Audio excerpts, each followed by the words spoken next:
Here I am pushing Alyssa's car, fixing the damn problem by myself. Who needs a guy when you have me? So 3 hours later of trying to get Alyssa's car to work, and it's clear to say that I had no f***ing clue what I was doing.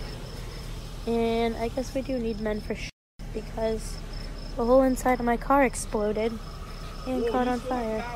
I'm trying not to laugh because she just destroyed 2 cars, but this is still kind of funny. I don't know that much about cars, but how do you not know that you can't mix up the positive and negative end when you're trying to jump a car? Isn't that common knowledge? This happened in July of 2018. She has a smartphone. You could have just looked it up. Though the one thing I do appreciate about this video is that when she failed, she humbled herself and said, okay, maybe I do need help. That's way more than what you would get from the typical radical feminist that we see in media all the time. Men mostly get unappreciative crap like this. I went to Indiana Jones and Jaws and every movie that Steven Spielberg's ever made, and by the way, he's never made a movie with a female lead. Sorry, Steven. I don't mean to call your ass out, but it's true. Not only was Elizabeth Banks incredibly wrong here, but the better response that she should have given to Steven Spielberg is, hey, thanks for creating a lot of well-liked movies that have allowed the film industry to be a success. I really do appreciate all the money I've made from this industry that is largely held up by male creators. Because not that many people are smart enough to create successful films that tons of people want to watch. This lack of appreciation is why I cannot believe that feminism is actually about equality. Feminists constantly undermine men for the things they do. Also, there are videos like this where they are trying to redefine what the word equality means so it fits what they really want. Feminism literally just means you believe in equality of the sexes. To me, feminism is about equity, much more than it is about equality. Well, that was a radical change in the definition of what the word feminism means in the course of a few seconds. I've heard multiple feminists grift on different occasions and say that equity is like 2 people looking over a fence. One guy is shorter, the other is taller. Equality is giving them the same size stool. Equity is giving the short guy a taller stool so he ends up the same height as the tall guy. This way, both of them can see the same amount. Okay, that's a rough definition of equality of opportunity, but that's not what feminists mean, because no matter what simplistic metaphor they use, when they show equity in practice, it ends up being used to describe equality of outcome. When people apply for higher positions in a company, equality of opportunity is giving everyone a fair shot. That's not what feminists want. They want 50% men in upper management and 50% women, regardless of who's more qualified. That's equality of outcome. The end result must be that the company has half men and half women in management positions. It's the same with the wage gap. Men and women must be paid the same, regardless of reasonable variables that cause differing wages. Men work more hours, they take less time off, they work more overtime. Men work riskier jobs, and all of the trades that keep society running are pretty exclusively worked by men. Saying women should be paid the same or receive the same outcome when they don't work as much as men is not equality. That's supremacy. Equity and equality of outcome is a supremacy movement. Feminists don't want to work with men as equals like they've been saying. They don't even recognize the importance of the guy who turns a wrench and keeps the power on. All of their actions show that they want to bring men down, and what that results in is things like that woman from the intro who destroyed 2 cars by setting them on fire and her having to call the fire department to extinguish said cars. Look at how many resources that arrogance, which was taught by feminism, cost her. Let's get more into it, but first, if you like the content you see on this channel, then consider making a donation. Viewer support helps keep me independent, and it helps fund the channel. Links to my PayPal, Patreon, and Subscribestar pages can all be found in the description. And also, don't forget to support me on Alt Tech. Links to my Odyssey channel and my Minds page can be found in the description as well. Alright, let's move on to Good Morning Britain as we watch a feminist telling women to get mad when men do nice things for them. Why is it remotely patronising for a man to open a door and say, please, ladies first? Where I think that the ladies first thing becomes quite patronising and the younger women feel really passionate about it is because they feel it comes with a whole load of other assumptions. Wait a minute, did she just say what I thought she said? Did I just hear a feminist saying that you can judge a book by its cover? No, I must have misheard something. Let's hear it again. It's because they feel it comes with a whole load of other assumptions. I can't believe I just heard that. She said that certain behaviors are predictive of other behaviors. Thank you, Eleanor Mills. I agree. But please, continue telling us why opening a door for a woman is offensive. He's just being a gentleman. No, it's an attitude that they think women are rather kind of fragile, delicate vessels that might break if they're not kind of looked after in a very careful way. And that is patronising to a load of younger women. They feel they should be treated as equals. Gee, where exactly would we get the idea that women are fragile and need to be protected? There are so many different levels and facets of oppression besides womanhood and then color, womanhood and then economic opportunity. Those things just add on top of the weight that that happens when you identify as a woman in our culture. Are you strong and powerful, or are you a victim? You can't be both, because if you were strong, powerful, and didn't need men's help, then you wouldn't be oppressed. Honestly, what kind of person has this take where she sees a gesture of kindness or a compliment as an insult? That is a red flag for any kind of relationship. If you do a favor for someone and they lash out at you saying, "I could have done that myself," then don't do favors for them.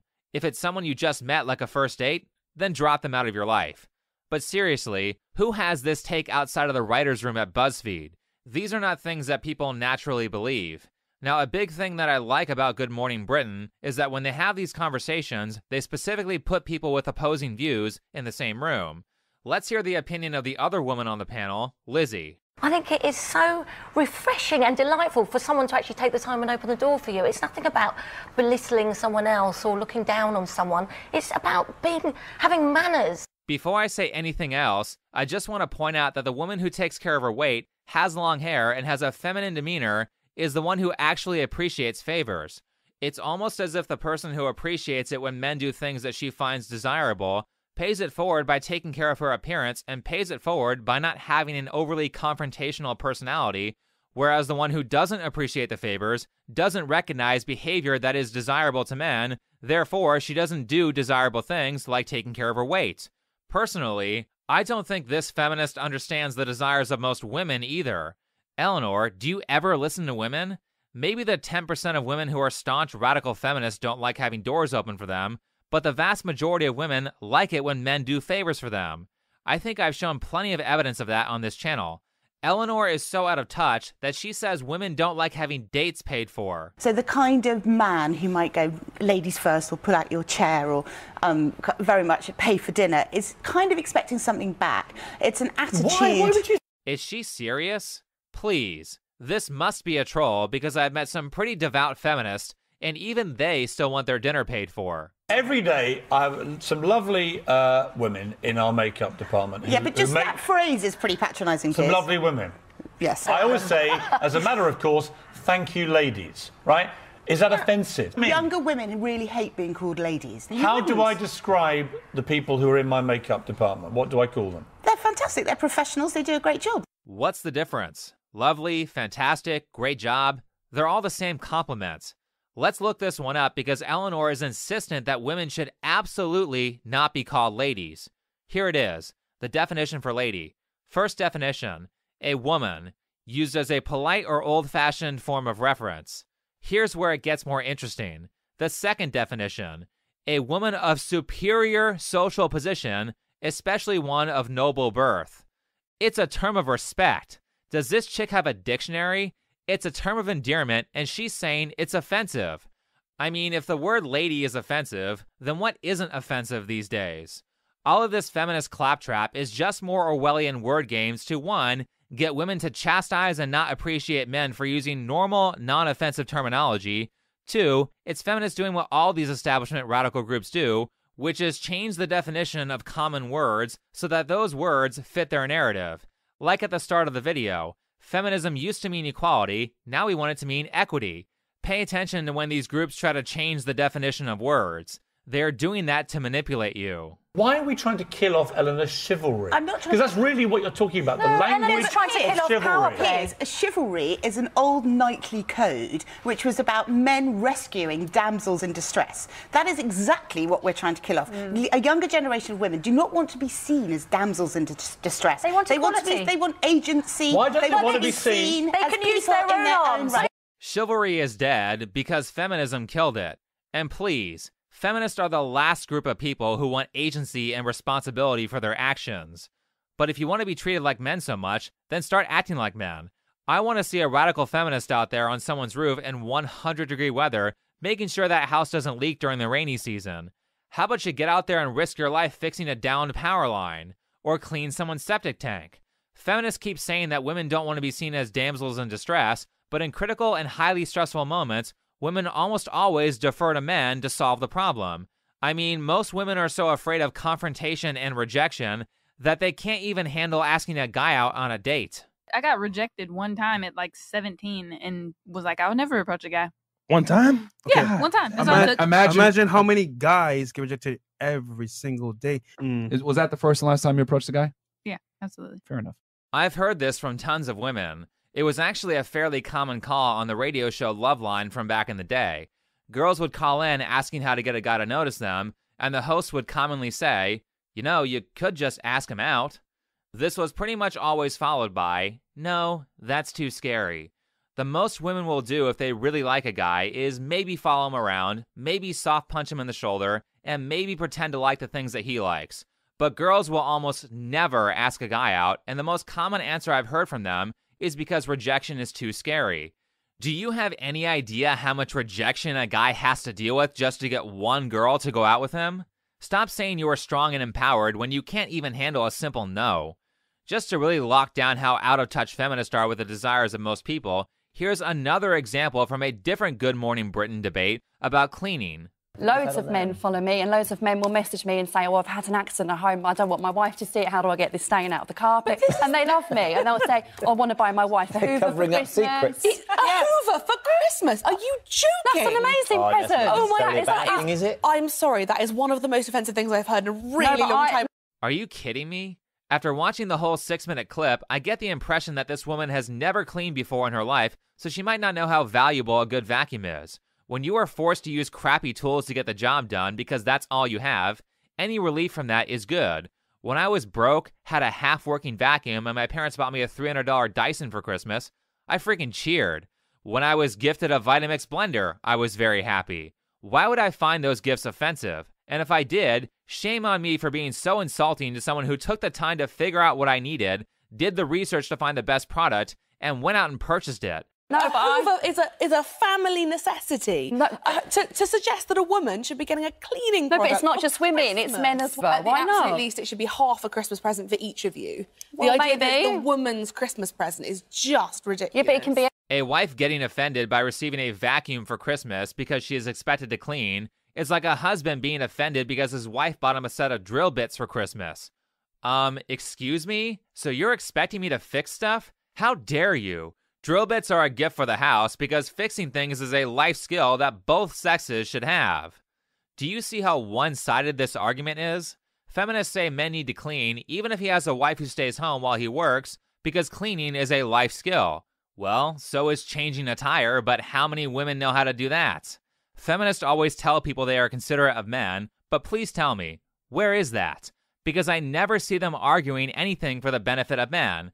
By the way, I would love a drill bit set for Christmas so I can fix things. Also, we can prove that this feminist who doesn't clean has no connection to reality because Good Morning Britain did a poll. Her main point was that cleaning is a waste of time for women. Here's what the audience said. Let's have a look at our Twitter poll because we've been asking you what you think this morning, and a resounding 90% of you said yes, you can be a feminist and still love cleaning. So there you are. The people, 90%. The public have spoken. So you're wrong. Imagine what would happen if we had polling data for all these things that feminists are saying that women think is offensive.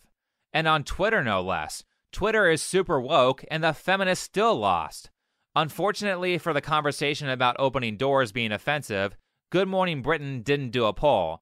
But if they did, I think that the feminist Eleanor Mills would have gotten destroyed by a very similar gap.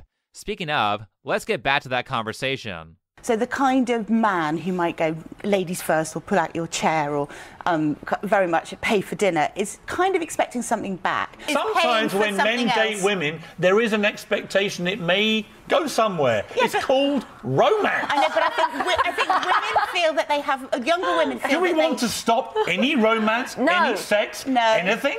Yes, that is what they want. This is all straight out of 1984. This may not have been the goal originally, but in the modern day, the main purpose of feminism is to destroy all pleasure that comes from relationships.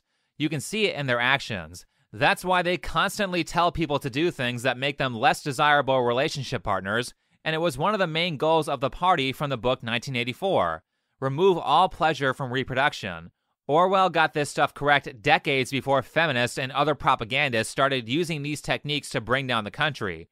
Not to mention, the participants in these activist groups almost always are complete hypocrites who don't follow their own principles. In fact, I just so happen to have an example of that. Does it not make you feel good if a chap opens the door for you or says, you know, hello, how are you? You did it to me as we walked through. I know, because I'm a polite person. Yes. But you're a lady, you're a woman, but imagine if a guy barged in. Holy crap, did I just hear that? The feminist just called her debate partner a lady. Cancel her right now and make sure she never works again. Doesn't she know how deeply offensive that term is? I mean, at the start of the video, she said that she pulled her office monoculture about what women in the general population believe. Where I think that the ladies first thing becomes quite patronising, and certainly a younger generation of women really think so. I did a kind of straw poll in my office yesterday. And they said that terms like lady are offensive. I'm surprised that no one in the room called her on that. Now, the goal of this channel is to, 1, point out the hypocrisy of these movements so people don't listen to people who are trying to harm them, but also to deconstruct some of the conditioning that is making people unhappy. Just to drive things home, feminists are not trying to hide this. They actively say that they want to break society down all the time. After a lifetime of embodying difference, I've decided that I've got no desire to be equal. I want to deconstruct the system that marked me out as different and change it. Deconstruct the system followed by stock footage of people destroying a house and change it. Change it to what? How do you know your solution is going to be any better than the old one? This is not polite conversation here. They really mean destroy the system from the ground up. That's why these groups caused and supported riots all throughout 2020. That is also why they are constantly trying to propagandize people's children. I'm here today to ask you to teach feminism to the next generation. This is because by the time children grow up to become adults, it might already be too late. My name is Butler, and I am 11 years old. I have feminist parents, I am feminist, and if I do have children, nieces, or nephews, I would like for them to also be feminists as well. If you have listened to enough children, you can tell that those aren't his original ideas. By the way, yes, this is a boy who identifies as a male, but those words came from his parents. We don't have time. We need to make our kids be feminists now. This is something that feminists have been pushing for many, many years. Of course you can't wait. If those kids grow up before you indoctrinate them with your fake ideas, then they won't irrationally carry out and defend those bad ideas as adults. What this leads to in a political sense is the destruction of a society, because a society based on wrong ideas is doomed to fail. What this leads to in a practical sense is people making bad choices that ruin years of their life. The whole point of this is to cause people to lose the ability to make friends or start relationships because they don't know how to be desirable to other people. In reality, society is a team effort. You can't just say, I don't need half the population, or I need half the population like a fish needs a bicycle. That's not how things work. Everyone is interdependent on each other, and the only way this thing works is if we all work together. I think this scene from the movie Drumline describes it best. For those of you who haven't seen the movie, it's about a guy named Devin Miles who gets into a prestigious school and joins the marching band. This next scene is the Hell Week / hazing scene / training montage. Here it is. Tubas are the most important section in this band, boy! Tubas are the boom! Saxophones are the truth, the funk, and the hook. Without the percussion section, the band doesn't move, doesn't come alive. That's why we're the most important section of this band.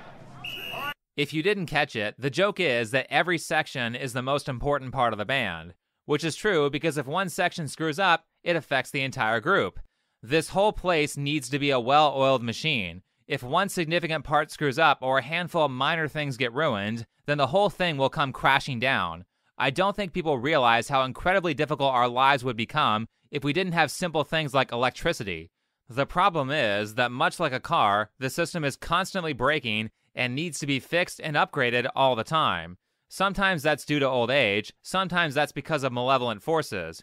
But understand that in order for the car to work, it needs an engine, it needs a transmission, it needs wheels, it needs a battery, it needs a radiator, it needs brakes, it needs a steering wheel. If you remove any of these parts, you have a broken car.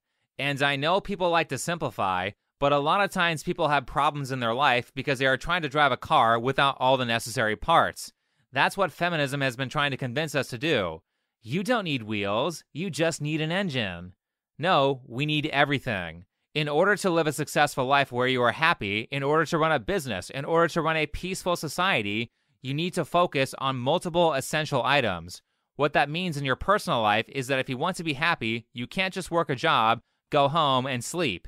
You need to focus on the parts of your life that are interdependent on each other.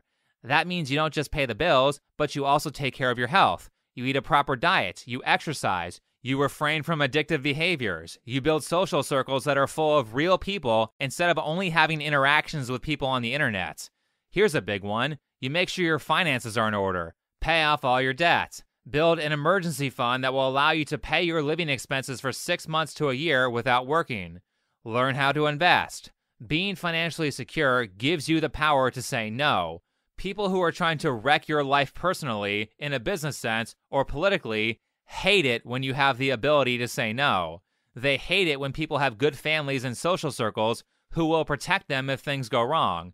They hate it when people take care of their health because people who aren't vulnerable to disease are difficult to control. They hate people who are strong. That's why you focus on these things. You only get the ability to say no when you start to focus on your life as a whole instead of some singular aspect. But with that said, I think that's enough for this video. So if you liked it, hit the like button, subscribe if you're new, comment and share. If you would like to support this channel, then you can do so with PayPal, Patreon, or Subscribestar. You can find all of those links in the description. Last, don't forget to check me out on Odyssey and Minds.com. You can also find those links in the description. Otherwise, thanks for watching, and I'll see you in the next video.